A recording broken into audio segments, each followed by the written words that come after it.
Choosing a high school in Brisbane can sometimes feel like picking a Hogwarts house, except the stakes are way higher and the uniforms aren't as cool. So you've got public, private, and selective schools, you've got ranking, scholarships, extracurriculars, even commute time. And every parent and student out there seems to have a different idea on what the best choice is. But here's the real kicker.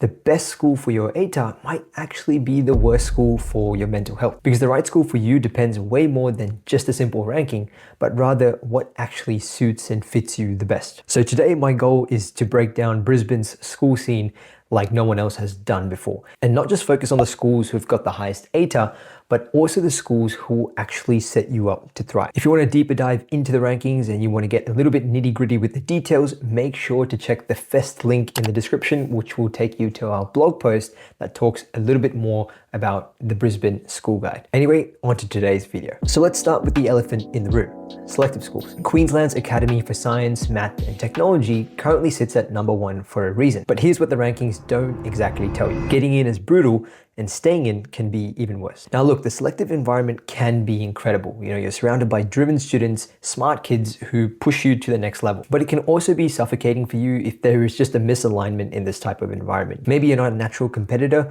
or you learn at a different pace. And so before you stress about getting into a selective school, ask yourself this question. Do you thrive under pressure, or do you perform better when you're one of the strongest students in the room? Because honestly, there's nothing wrong with being a bigger fish in a smaller pond. Sometimes that is the exact confidence boost you need to crush your Year 12 exams and, generally speaking, your whole high school experience. I think a great example of this is Brisbane State High School, who get the balance right. They're partially selective, so you get that academic push without the pressure cooker environment. So that is something you should definitely consider, as opposed to just jumping the gun and trying to get into a selective school without really thinking about the actual learning environment. Now let's quickly talk about the second biggest elephant in the room, which is of course private schools, because a lot of families can end up making a lot of expensive mistakes here. Now Brisbane Grammar and Girls Grammar are right at the top, and they will charge you accordingly. But at KISS, we've seen kids from Mansfield State High School, a public school that's ranked number 16, outperform students in schools that are in that top 10 range. Now the reason for this is because resource abundance, status, and general rankings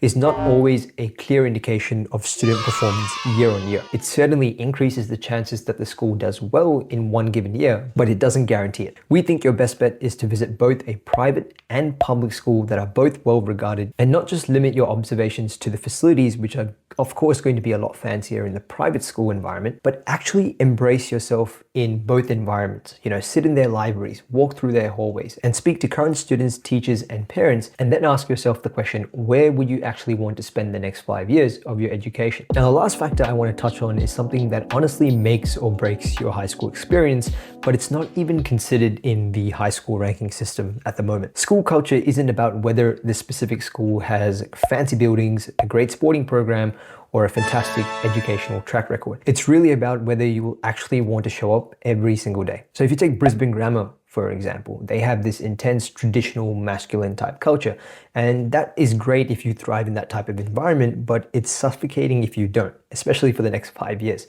Or Brisbane Girls Grammar, they have an incredibly high academic expectation, which can be motivating for some and overwhelming for others depending on your personality. And then you've got schools like Kelvin Grove State College with their arts focus and university partnerships. So if you're a more creative and hands-on individual, this type of environment might serve you better than as opposed to going to a school that doesn't necessarily allow you to explore that potential. So at the end of the day, finding the right fit and environment for you is crucial, because as we've said before, 5 years is a long time to be in an environment that drains your soul, all at the benefit of getting a great ATAR. So the truth is, the best school isn't the one that's at the top of some ranking list.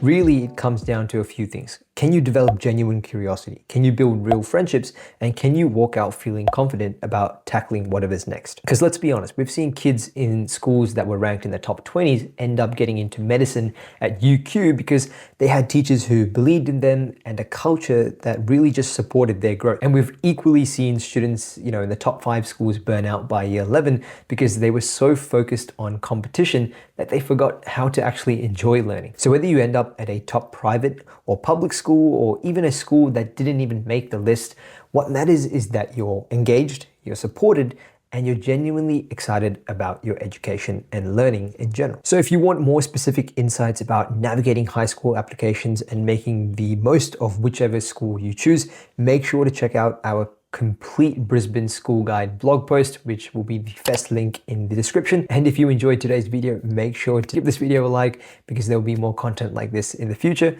And until then, I will catch you in the next one.